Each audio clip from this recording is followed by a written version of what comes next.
नमस्कार, जय हिंद दोस्तों। आई होप मेरे सारे शेयर भाई बिल्कुल ही बढ़िया होंगे। तो आज हम बात करने वाले हैं दिसंबर 24 की टॉप 25 बेस्ट सेलिंग कार्स के बारे में।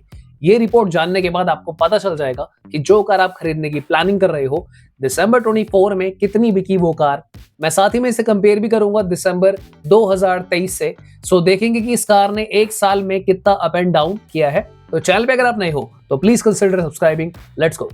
दोस्तों 25वें नंबर पे आती है ग्रैंड i10। ये 4489 यूनिट सेल आउट हुई हैं। अगर हम दिसंबर की बात करें 23 की, तो एक साल पहले 5247 यूनिट सेल हुई थी। तो 14% लेस सेल हुई है अगर हम इसको पिछले साल से कंपेयर करते हैं। 24th पोजीशन पे है टोयोटा की हाई राइडर, जो कि 4770 यूनिट सेल हुई है दिसंबर 24 में। पिछले साल दिसंबर में 4976 सेल हुई थी, यानी कि 4% सेल इसकी कम है। तो मेरे ख्याल से ठीक है, ना बहुत ज्यादा है ना कम है। जिन्हें नहीं पता मैं बता दूं, लोग मुझसे अक्सर पूछते हैं कि ग्रैंड विटारा और हाई राइडर में क्या फर्क है। इनमें कोई फर्क नहीं है, दोनों सेम ही कार है, बस अलग अलग डिजाइन और अलग अलग ब्रांड से आती है। इनका इंजन भी सेम है। 23rd पोजीशन पे आ चुकी है टाटा कर्व। इसने 4994 यानी कि ऑलमोस्ट 5000 यूनिट को सेल करा है। अगर हम इसे पिछले साल से कंपेयर करें तो कर नहीं पाएंगे, क्योंकि तब ये लॉन्च नहीं हुई थी। तो ये इसका फर्स्ट बेंचमार्क है। तो मुझे लगता है कि ठीक है और अच्छा हो सकता था। बट अच्छी बात यह है कि यार इसने हाई राइडर को बीट कर दिया है। तो यानी कि इसने मिड साइज एसयूवीज में being a coupe SUV Basalt को तो पछाड़ा ही है, पर हाई राइडर को भी डेफिनेटली बीट कर दिया है। 22nd पोजीशन पे आ गई है टाटा की टियागो, जिसकी 5006 यूनिट सेल हुई है लास्ट मंथ। पिछले साल से अगर हम कंपेयर करें दिसंबर से 4852 यूनिट सेल आउट हुई थी। सो 3% का यहाँ पे गेन देखने को मिल रहा है कार सेल में टियागो की। अगर आप टियागो खरीदने की प्लानिंग कर रहे हो दोस्तों, अभी रुक जाना, फेसलिफ्ट आने वाला है। आपको बिल्कुल अच्छा नहीं लगेगा, आपने पुरानी टियागो ले ली और कुछ ही महीनों में एक नई टियागो आपके सामने आके खड़ी हो जाए। चैनल को जरूर सब्सक्राइब करके रखो ताकि टाइमली अपडेट्स मिले और गलत कार ना ले लो। 21st पोजीशन पे है Hyundai एक्स्टर। इसकी 5270 यूनिट सेल हुई है लास्ट मंथ। अगर हम इसे पिछले साल दिसंबर से कंपेयर करें तो 7516 यूनिट इसकी सेल हुई थी। 30% का डिक्लाइन आया है सेल में। तो भाई इसका क्या मतलब है, एक्स्टर पिट रही है या फिर पंच ने इसे पीट दिया है? दोनों बातों में बहुत फर्क है। अभी देखते हैं पंच कहां पे है, ये अपने आप क्लियर हो जाएगा। हालांकि दोस्तों कई लोगों को नहीं पता है कि एक्स्टर में वेन्यू वाला और सोनेट वाला ही इंजन आता है। उसके बावजूद भी ये कार कुछ खास नहीं कर पा रही है। मुझे लगता है इस कार की जो लुक्स है लोगों को थोड़ी सी जमी नहीं। 20th पोजीशन पे आ गई है महिंद्रा बोलेरो। यहाँ पे 5921 यूनिट लास्ट मंथ सेल हुई। पिछले साल 7995 हुई थी भाई। 26% का डिक्लाइन है। लिस्ट में भाई एक्स्टर और बोलेरो हाईएस्ट डिक्लाइन पे चल रही हैं। तो अगर आप बोलेरो खरीदने की प्लानिंग कर रहे हो तो थोड़ा सोच लेना, क्योंकि इसकी रीसेल भी डिक्लाइन हो रही है। मैंने मार्केट में भी कंफर्म किया है। 19th पोजीशन पे आ चुकी है महिंद्रा एक्सयूवी 3XO। 7000 यूनिट इसकी सेल हुई है यार, ये तो डिक्लाइन हो गई। नॉर्मली ये देखा जाए तो भाई आराम से 9000 के आसपास बिक ही रही थी और 2000 सेल्स कम हुई है। पिछले साल अगर हम इसे कंपेयर करें तो 3550 हुई थी। तो 97% ग्रोथ बढ़ी है। पर मैं आपको एक बात बता दूं, पिछले साल ये एक्सयूवी 3XO नहीं थी, तब ये एक्सयूवी 300 थी। तो यानी कि जो न्यू वाली कार है ये कंपैरिजन उसका नहीं है। ये जो रिपोर्ट आई है पिछले साल दूसरी वाली 300 से कंपैरिजन आया है। 18वें नंबर पे आ गई है Maruti grand Vitara. 7093 unit sale हुई है दिसंबर में। पिछले साल दिसंबर में 6988 यूनिट हुई थी। तो 2% का गेन यहाँ पे है। ठीक है, ना लॉस है ना फिर कोई बहुत ज्यादा फायदा है। तो मुझे लगता है ये कार सही पोजीशन पे है फिलहाल।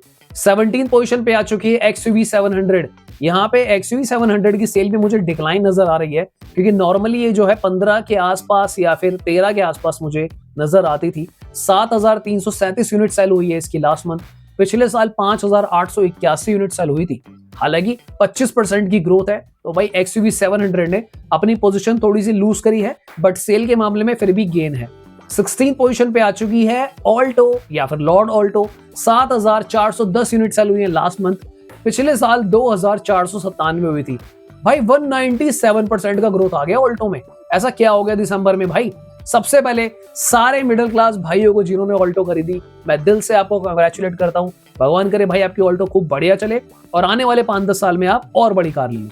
15th पोजीशन पे आ चुकी है महिंद्रा थार। 7659 यूनिट इसकी सेल हुई है। पिछले साल 5793 यूनिट इसकी सेल हुई थी। सो 32% का यहाँ पे ओवरऑल सेल्स में गेन है। 14th पोजीशन पे आ चुकी है बलिनो। मुझे लगता है इस साल में पहली बार ये 14वें नंबर पे अराउंड आई है। 9112 यूनिट सेल हुई लास्ट मंथ। पिछले साल 10,669 यूनिट सेल हुई थी। सो 15% का ड्रॉप बलिनो की सेल में सीधा सीधा पिछले साल से यहाँ पे आ चुका है भाई। 13 स्पॉट पे है टोयोटा इनोवा, 9,700 यूनिट सेल हुई है दिसंबर में। अगर हम इसको पिछले साल से कंपेयर करें तो 7,832 यूनिट सेल हुई थी। 24% का यहाँ पे भाई इस कार ने गेन दिखाया है। अब देखो टोयोटा के पोर्टफोलियो में ना फॉर्च्यूनर और इनोवा, भाई इनका कोई हाथ नहीं पकड़ सकता, कोई भी ब्रांड हो, क्योंकि भाई इनके टक्कर का इंजन इस साइज की कार जैसा टोरा बहुत मुश्किल है। 12th पोजीशन पे आ चुकी है Hyundai Venue, 10,265 यूनिट इसकी सेल हुई है लास्ट मंथ। पिछले साल दिसंबर में 10,383 हुई थी, तो 1% का गेन कम हुआ है। तो मुझे लगता है ये बिल्कुल सही स्पॉट पे है वेन्यू। हालांकि अगर मैं देखूं ना यहाँ पे 1% भी इसलिए कम है क्योंकि थोड़ी बहुत ना सेल जो है ना सोनेट ज्यादा कर लेती है। पर दोस्तों सरप्राइजिंगली इस बार मुझे लिस्ट में सोनेट नजर ही नहीं आ रही है। मुझे ऐसा लगता है भाई सिरोस जो है ना सोनेट की सेल खा गई है, क्योंकि सोनेट भाई लिस्ट में ही नहीं नजर आ रही। इसका मतलब ये भी है कि सोनेट इस बार भाई टॉप 25 में भी जगह नहीं बना पाई। 11th पोजीशन पे आ चुकी है भाई स्विफ्ट, 10,421 यूनिट सेल हुई लास्ट मंथ। पिछले साल 11,843 यूनिट सेल हुई थी। 12% लेस सेल हुई है अगर हम स्विफ्ट की बात करें तो इसकी भी सेल काफी ज्यादा डाउन हुई है। दोस्तों 10th स्पॉट पे आ गई है मारुति फ्रॉन्क्स, 10,752 यूनिट इसने सेल करी है। 9,692 यूनिट इसने पिछले साल सेल करी थी। 11% की ग्रोथ है। फ्रॉन्क्स के बारे में यार देखो फिर आप बोलोगे बढ़ाई कर दी, मैंने पता नहीं कितने महीनों पहले बोल दिया था ये कार जो है ना टॉप 10 में ऊपर ही जाती रहेगी, और फिलहाल इसने भाई अपनी पोजीशन जो है अभी भी बढ़िया मेंटेन करके रखी हुई है। 9th स्पॉट पे आ गई है भाई इंडिया की ऑफिशियल किडनैपिंग वैन इको। खैर मैं मजाक कर रहा हूँ, उसको सीरियस मत लेना। 11,678 यूनिट सेल हुई दिसंबर में। पिछले साल 10,034 हुई थी, तो 16% की ग्रोथ यहाँ पे इको ने दिखाई है। अब आपको पता ही यार कि जो इको है कमर्शियली भी यूज होती है, और हमारे जो छोटे बच्चे होते हैं उनको भी हमारे ड्राइवर भाई इसको काफी यूज करते हैं। तो यार ये कार बिकते रहनी चाहिए ताकि भाई हमारे जो बच्चे हैं टाइम पे स्कूल पहुंचते रहे। 8th स्पॉट पे आ चुकी है महिंद्रा स्कॉर्पियो, 12,195 यूनिट सेल हुई है। पिछले साल 11,355 हुई थी। 7% का गेन यहाँ पे स्कॉर्पियो की सेल में आ गया है। हालांकि भाई स्कॉर्पियो नॉर्मली टॉप 10 में नहीं होती थी, पर इस बार इसने एंट्री मारी है, तो इको और स्कॉर्पियो न्यू एंट्री है जो यहाँ पर हुई है। 7th स्पॉट पे आ चुकी है क्रेटा, 12,608 यूनिट दिसंबर में सेल हुई लास्ट मंथ, यानी कि पिछले साल 9,243 हुई थी। 36% का यहाँ पर देखा जाए तो गेन है भाई। हालांकि मैं एक बात क्लियर कर दूं कि क्रेटा का गेन जो है पिछले साल के दिसंबर के हिसाब से तो आ रहा है यहाँ पे, बट अगर आप इसको पिछले कुछ महीनों से कंपेयर करोगे ना तो इसकी सेल डाउन हुई है। 6th स्पॉट पे आ चुका है भाई टाटा का tank, Tata Nexon, 13,536 unit sale हुई है।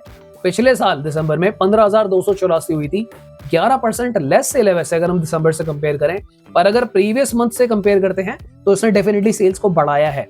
यानी कि एक साल के स्लॉट में सेल कम हुई है, पर पिछले कुछ महीनों के हिसाब से मुझे लगता है सेल बढ़ी है, क्योंकि हम मंथली रिपोर्ट्स डालते रहते हैं। अभी तक अगर सब्सक्राइब नहीं करा है तो एक लाल बटन होता है, उस पर सब्सक्राइब लिखा होता है, साथ में एक अंगूठा भी होता है, वो भी दबाना होता है, तो प्लीज वो भी दबा देना। 5th स्पॉट पे आ गया भाई टाटा का मिनी टैंक, टाटा पंच, 15,073 यूनिट इसी सेल हुई है।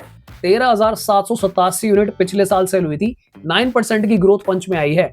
मैं एक बात बता दूं भाई, इस कार की ना सेल और बढ़ सकती है।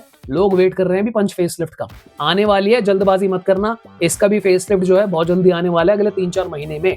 बताकर चल रहा हूँ, इसलिए बोलकर चल रहा हूँ, सब्सक्राइब करके रखो, ऐसा ना हो जाए कि पंच ले आओ और नई वाली आती रहे तुम्हारे सामने। 4th स्पॉट पे आ गई है Maruti Ertiga, 16,056 unit last month sale हुई है, और अगर हम इसे कंपेयर करें पिछले साल से 12,975 सेल हुई थी। 24% का यहाँ पे गेन है आर्टिका की सेल में। आर्टिका भी बहुत ज्यादा कमर्शियली यूज होती है, कॉर्पोरेट लोग इसे काफी यूज करते हैं एज अ कैब, तो डेफिनेटली एक अलग से कंट्रीब्यूशन यहाँ पे देती है। फैमिलीज के लिए भाई 7 सीटर काफी रिलायबल कार है ये, तो लोग इस पे काफी भरोसा करते हैं, इसलिए भी बिकती है। 3rd स्पॉट पे आ चुकी है भाई मारुति डिजायर, यानी कि 3 सिलेंडर देने के बाद भी कोई फर्क नहीं पड़ा डिजायर की सेल में भाई, क्योंकि मारुति ने इसको ग्लोबल एन किया, 5 स्टार दिलवा दिए हैं, तो लोगों ने खरीदी है दबा के। 16,573 डिजायर बिक गई भाई। पिछले साल 14,012 बिकी थी दिसंबर में। 18% का गेन यहाँ पे डिजायर की सेल्स में आया है। 2nd स्पॉट पे आ चुका है भाई मिडिल क्लास फैमिली का प्यार, वैगन आर, 17,303 यूनिट सेल हुई है इसकी भाई। पिछले साल 8,578 हुई थी। 102% का भाई हाईएस्ट, मेरे को लगता है डबल ही सेल कर दी, रिकॉर्ड तोड़ दिए सारे इसने। 102% का गेन यहाँ पे है। अगेन भाई सारे मेरे मिडिल क्लास भाइयों को जिन्होंने वैगन आर लिए, हार्टिएस्ट कांग्रेचुलेशन, तुम सबने मिलके वैगन आर को 2nd स्पॉट पे पहुंचा दिया है। तो दोस्तों वो घड़ी आ चुकी है। मुझे लगता है मुझे कुछ भी बताने, जताने और गेस करने की जरूरत नहीं है। आप लोग ढूंढ रहे थे कि ये कार कहाँ है, आप लोग तो इसका फेस भी ढूंढ रहे हो, पर आप ढूंढते ही रहो भाई। ब्रेजा आ चुकी है दिसंबर के 1st स्पॉट पे, 17,336 यूनिट भाई सेल हो गई है ब्रेजा की। पिछले साल 12,844 हुई थी। 35% की ग्रोथ ब्रेजा ने दिखाई है भाई। Congratulations to all Brezza lovers. No facelift nothing भाई, वैसे ही पेल के रख दिया ब्रेजा ने बाकी 24 कार को। तो भाई चैनल को सब्सक्राइब करे बिना मत जाना। ये थी टॉप 25 कार्स। मिलते हैं दोबारा। Thank you so much for watching. Like करो, सब्सक्राइब करो, फैलाओ दो इस वीडियो को, बांट दो हर जगह। Bye bye, take care.